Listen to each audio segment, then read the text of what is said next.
You know that moment when someone casually torpedoes your career trajectory over coffee?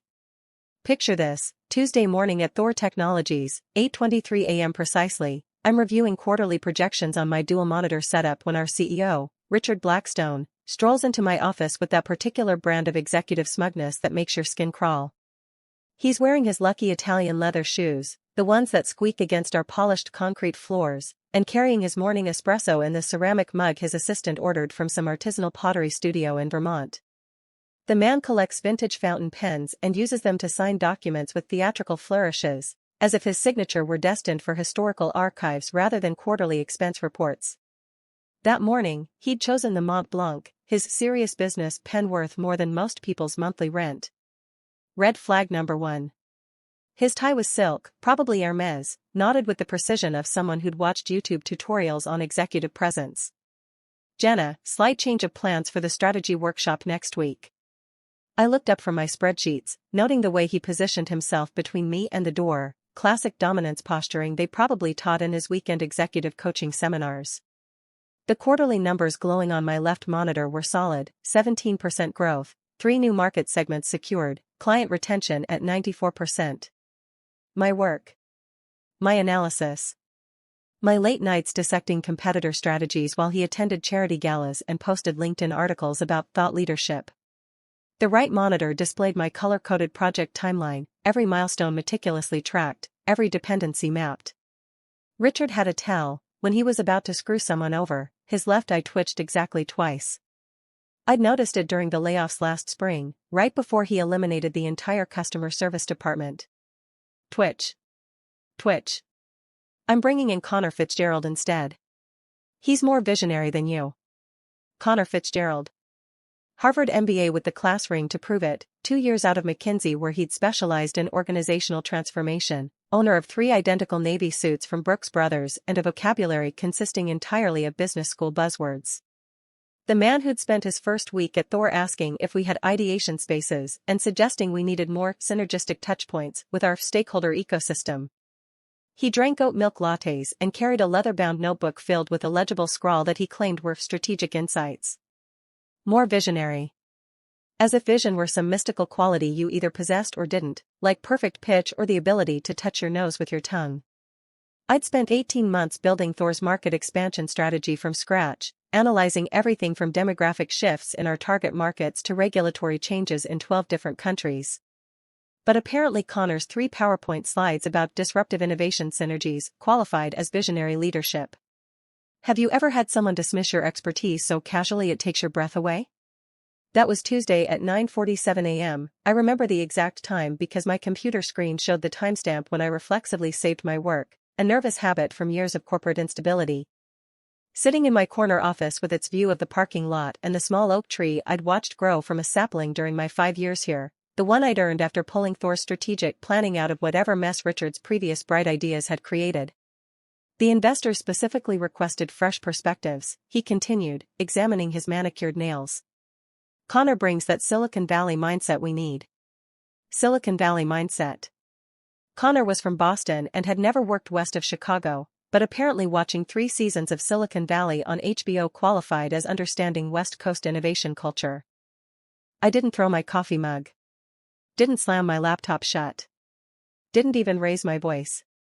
Understood, I said, returning to my spreadsheets as if his announcement held the same weight as weather commentary.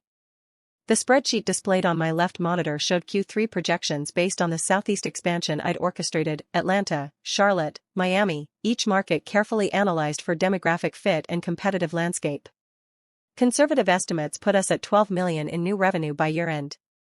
Aggressive projections reached $18 million. All contingent on the strategy Richard was now handing to someone who thought pivot was a verb that could be applied to any business challenge and synergy was an actual measurable outcome. Richard lingered, clearly expecting some reaction. Perhaps tears. Maybe pleading. Possibly the kind of dramatic confrontation that would justify his decision in hindsight. Instead, he got silence and the soft clicking of calculator keys. Right, well. Connor brings fresh perspective to our go-to-market approach. Fresh perspective. That's corporate speak for I prefer his ideas because he plays golf at my country club and you don't. Never mind that I'd increased Thor's market share by 37% since joining the strategic planning team. Never mind the 3 industry awards my campaigns had won. Never mind that our biggest competitor, Apex Solutions, had tried to headhunt me twice in the past year. He'll be presenting the blockchain integration strategy. I stopped typing. Blockchain integration? Revolutionary approach to customer data management. Connor's been researching it for weeks. I'd been researching our actual customer data management needs for months, interviewing department heads, analyzing pain points, testing solutions. But Connor's weeks of Wikipedia browsing apparently constituted revolutionary research. Of course, I said, saving my spreadsheet with deliberate precision. Richard finally left, his Italian shoes squeaking their way down the hallway, probably heading to the executive washroom with its heated marble floors and imported French soap where he could admire his reflection and practice his TED Talk expressions. The man genuinely believed he was Thor's visionary leader, despite having inherited a company his father built and successfully running it into moderate mediocrity for the past 6 years, sustained primarily by the strategic foundations his father had established and I'd been quietly maintaining. 3 days passed. 3 days of watching Connor scramble to understand strategies I'd developed over months while I maintained my composure and quietly began implementing Plan B. Because here's what Richard didn't know about me, I don't stay knocked down. Connor spent those 3 days in conference rooms with whiteboards, drawing incomprehensible diagrams that looked like subway maps designed by someone having a seizure while experiencing caffeine withdrawal. He'd commandeered the good conference room, the one with actual windows overlooking the courtyard, functioning air conditioning, and the expensive Herman Miller chairs Richard had ordered to impress clients, filling it with multicolored sticky notes arranged in patterns that apparently represented ideation workflows and innovation paradigms. I watched him through the glass walls, gesticulating wildly at pie charts that made no mathematical sense, percentages that added up to 127%, growth projections based on markets that didn't exist, cost-benefit analyses that ignored actual costs. His presentation slides multiplied daily like some digital virus. By Thursday he was up to 37 slides, each one more colorful and less substantive than the last, featuring stock photos of diverse business people pointing at laptops and fonts that changed size randomly throughout the deck. Meanwhile, I updated my actual strategy documents, 180 pages of research distilled into actionable recommendations, printed on high-quality paper and bound in leather portfolios because investors still appreciated physical documentation they could reference during meetings. 18 months of field research, stakeholder interviews, competitive intelligence, regulatory compliance analysis. Everything Connor's blockchain pet care revolution lacked: substance, feasibility, connection to reality. Friday afternoon arrived with Connor's presentation to the investor panel. I watched from my office window as black sedans pulled into the parking lot at precisely 2:15 p.m. These people scheduled their lives in 15-minute increments. Meridian Capital arrived first in a Tesla Model S. I recognized their CEO, Margaret Hendricks, from industry conferences. She wore a charcoal gray suit that probably cost more than Connor's monthly salary and carried a tablet loaded with financial models that could slice through corporate nonsense like a surgical laser. Tough negotiator who'd built Meridian from a 2-person operation into a $100 million investment firm by backing companies with solid fundamentals, not flashy concepts. Blackstone Ventures pulled up next. Ironically sharing Richard's surname but no relation, they'd been Thor's primary funding source for 3 years. Their managing partner, William Cross, was old-school investment philosophy: show him numbers that added up to profit and he'd write checks. Show him buzzwords and he'd show you the door. Finally, Oakwood Financial. The newest addition to our investor group, brought in specifically to fund the Southeast expansion. Their representative, Dr. Catherine Mills, held PhDs in both economics and data science. She'd invented 2 algorithms currently used by major trading firms and had approximately zero tolerance for intellectual dishonesty. 3 of the sharpest financial minds in the region gathered to hear our visionary new direction. My phone buzzed at exactly 2:47 p.m. Text from Margaret at Meridian: "What's this nonsense about pivoting to blockchain pet care?" I could picture her sitting in our conference room, probably taking notes on her tablet while Connor explained his revolutionary vision. The woman had a PhD in applied mathematics and zero patience for mathematical impossibilities disguised as innovation. Blockchain pet care. Connor's breakthrough innovation apparently involved putting dog collars on distributed ledgers, creating what he called Pet Chain, a decentralized network for tracking everything from vaccination records to daily walks. The man had somehow convinced himself that pet owners desperately needed immutable records of their dogs' bathroom schedules stored across decentralized networks, accessible via smartphone apps that would notify neighboring pet owners about optimal walking times based on algorithmic analysis of collective pet behavior data. I stared at my phone, fingers hovering over the keyboard. Part of me wanted to explain that this wasn't my strategy, that I'd been sidelined in favor of Harvard Business School word salad. Instead, I typed back, "You'll have to ask Connor. He's presenting." 20 minutes later, another text, "Is he always this incoherent?" I almost felt sorry for Connor. Almost. The man was drowning in his own ambitious incompetence, and everyone in that conference room could see it. The presentation lasted 47 minutes, I know because I timed it while drafting my resignation letter on company letterhead, not to submit, but to have ready in my desk drawer. Sometimes the mere act of writing your exit strategy clarifies your next move and reminds you of your market value. I'd done it twice before in my career, both times at companies where leadership confused activity with progress, motion with momentum, enthusiasm with expertise. By 3:30, I could hear Connor's voice through the conference room walls, pitched higher than usual, speaking faster as he tried to explain why blockchain technology would revolutionize pet ownership through synergistic ecosystem optimization and cross-platform behavioral analytics. The poor bastard was improvising badly, making up statistics about the $47 billion pet data market and citing sources that probably existed only in his fevered imagination, studies from the International Institute of Pet Behavior Analytics and research papers from the Stanford Center for Distributed Animal Care Systems. By 4 p.m., the investors had departed with expressions that could generously be described as concerned. Margaret Hendricks brushed past my office window, phone already pressed to her ear, probably calling her partners to discuss Thor's sudden strategic insanity. William Cross paused in the hallway outside my door, glanced at me through the glass, and shook his head with the weary disappointment of someone who'd seen too many good companies destroyed by bad decisions. Dr. Mills was the last to leave, stopping at the reception desk to speak quietly with our office manager.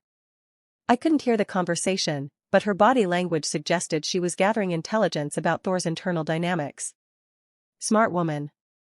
By 4:15, Connor was in Richard's office with the door closed, voices raised enough that our office manager, Patricia Wong, started playing classical music from her desktop speakers to cover the sound, Vivaldi's Four Seasons, specifically Winter, which felt appropriately ominous.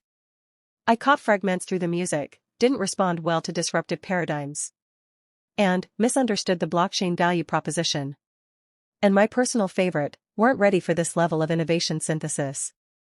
Connor emerged 20 minutes later, loosened tie, defeated posture, carrying a manila folder that probably contained his hastily updated resume along with printouts of job postings he'd bookmarked on LinkedIn during the meeting. He avoided eye contact as he passed my office, heading straight for the elevator while texting furiously, probably reaching out to his McKinsey network or updating his relationship status to "It's complicated" with corporate strategy. Richard remained in his office the rest of the day, door closed, probably researching crisis management strategies or updating his own LinkedIn profile. Monday morning brought the reckoning. I arrived early, as usual, spending the first hour reviewing the Southeast expansion timeline while savoring my coffee from the independent roastery 3 blocks away, a small rebellion against the corporate Keurig pods that tasted like disappointment dissolved in hot water. 3 major client meetings scheduled for the following week, 2 regulatory filings due by month-end, 1 partnership negotiation reaching critical stages with a logistics company that could reduce our distribution costs by 30%. Real work with real deadlines, regardless of whatever strategic chaos Connor's presentation had unleashed. At 8:47 a.m., my computer chimed with incoming emails, that distinctive Outlook notification sound that either means good news or impending disaster, rarely anything in between. 3 messages from our investor group, all marked urgent with red exclamation points. The subject lines told the story with corporate precision. From Meridian, Friday's presentation, strategic concerns and timeline implications. From Blackstone Ventures, strategic direction review, immediate discussion required. From Oakwood Financial, funding timeline adjustment, comprehensive status update needed.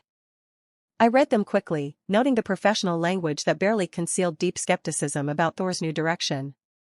Meridian was reassessing their position pending clarification of strategic objectives. Blackstone wanted a comprehensive review of current initiatives with particular focus on implementation feasibility. Oakwood was adjusting their funding timeline to allow for additional due diligence. Corporate speak 4, what the hell was that presentation, and should we pull our money before you waste it all on blockchain dog collars? Richard burst through my office door at 9:15, without knocking, a breach of etiquette that would have gotten anyone else fired, face flushed, tie askew like he'd been wrestling with spreadsheets all weekend. His usually pristine white shirt was wrinkled, collar slightly bent, and I could smell coffee-scented desperation mixed with what might have been yesterday's cologne from across the room. Dark circles under his eyes suggested he'd spent the weekend fielding angry phone calls from board members. Why did the investors lose confidence? The question hung in the air between us like smoke from a house fire. He stood there, CEO of a multi-million-dollar company, asking his supposedly non-visionary strategy director why his brilliant replacement had tanked the most important presentation of the quarter. Behind him, I could see other employees glancing toward my office, sensing drama like office workers always do, that collective radar for corporate upheaval that comes from years of surviving layoffs, reorganizations, and executive meltdowns. Our office manager, Patricia Wong, was pretending to organize files while obviously eavesdropping, her usual cheerful demeanor replaced by the careful neutrality of someone who'd witnessed too many executive tantrums. The intern, Alex Murphy, had suddenly developed intense interest in the coffee machine positioned 20 feet from my door, refilling his mug for the third time in 10 minutes.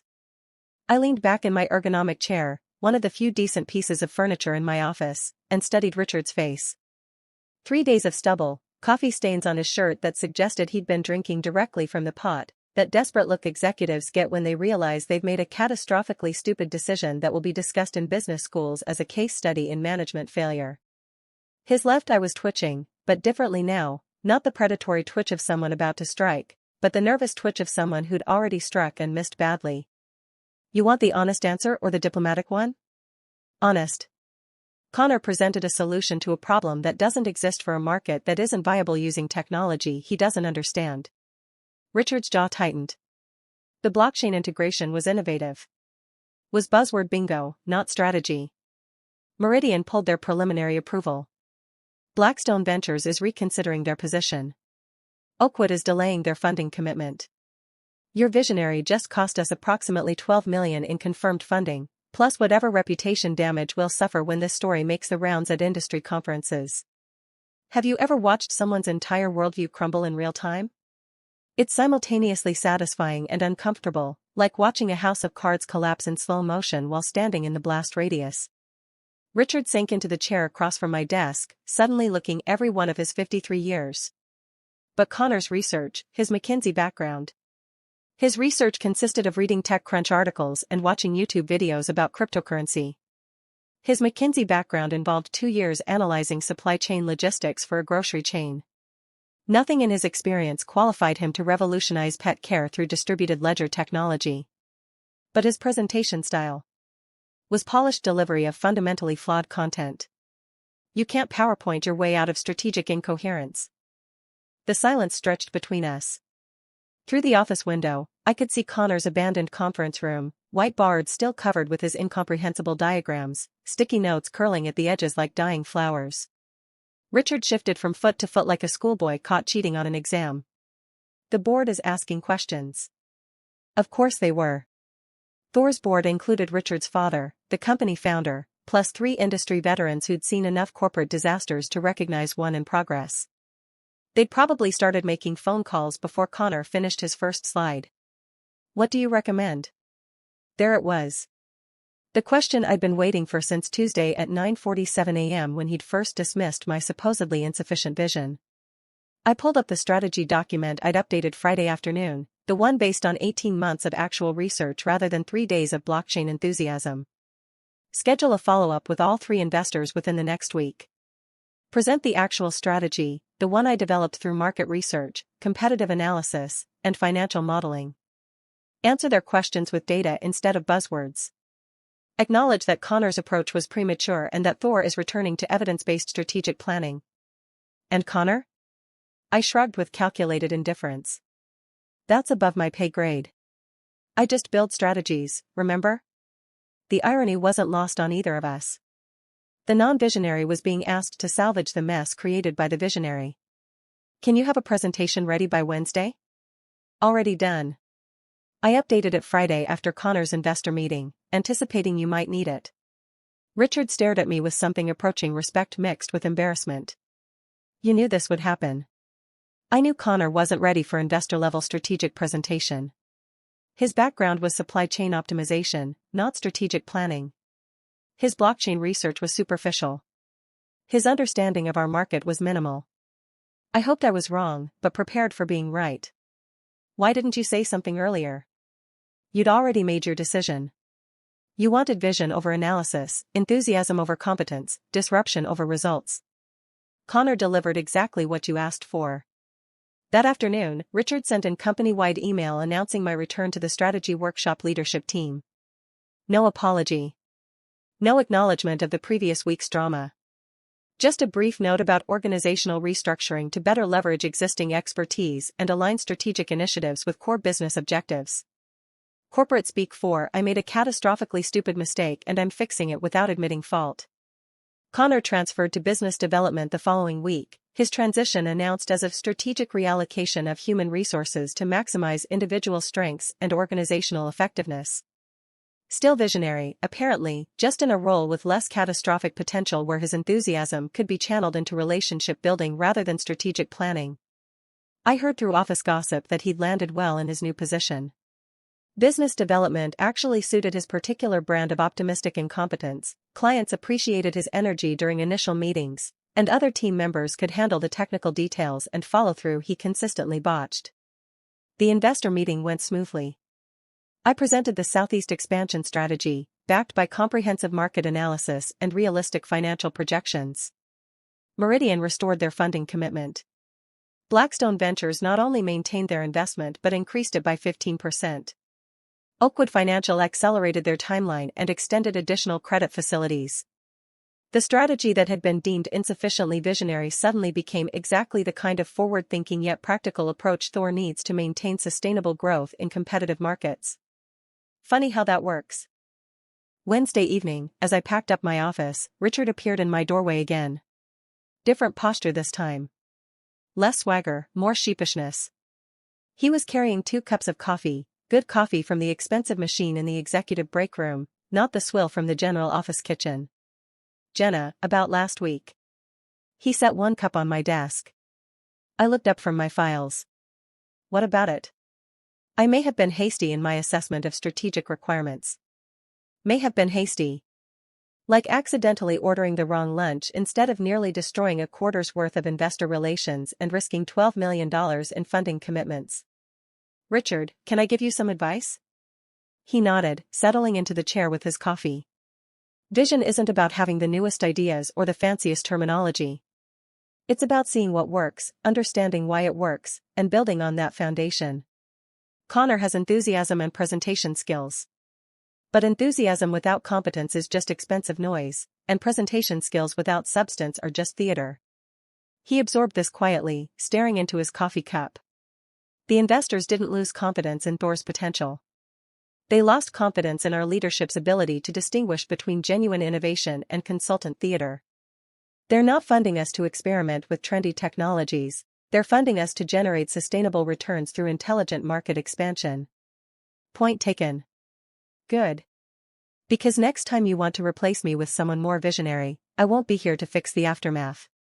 I'll be working for Apex Solutions or one of the other companies that have been trying to recruit me. That was 6 months ago.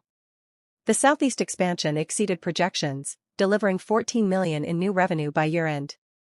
The blockchain pet care revolution, mercifully, was never mentioned again. Connor's doing well in business development. Turns out he's genuinely talented at relationship building when he's not trying to revolutionize entire industries. His enthusiasm and McKinsey polish work perfectly for initial client meetings, and the technical team can handle implementation details. Richard still has his moments of executive brilliance and stupidity in roughly equal measure, but he's learned to distinguish between the two more effectively. He bought me a very expensive bottle of wine for Christmas with a note that read, "To vision that actually works." And me?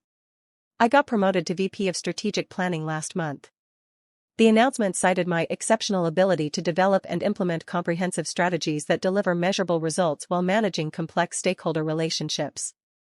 Apparently, being right about Connor's limitations qualified as visionary leadership after all. The title came with a corner office, significant salary increase, equity options, and the authority to approve my own workshop attendance. But the real victory was smaller than that. It was the moment Richard asked why the investors lost confidence. The moment he realized that dismissing competence in favor of charisma had nearly cost him everything that mattered.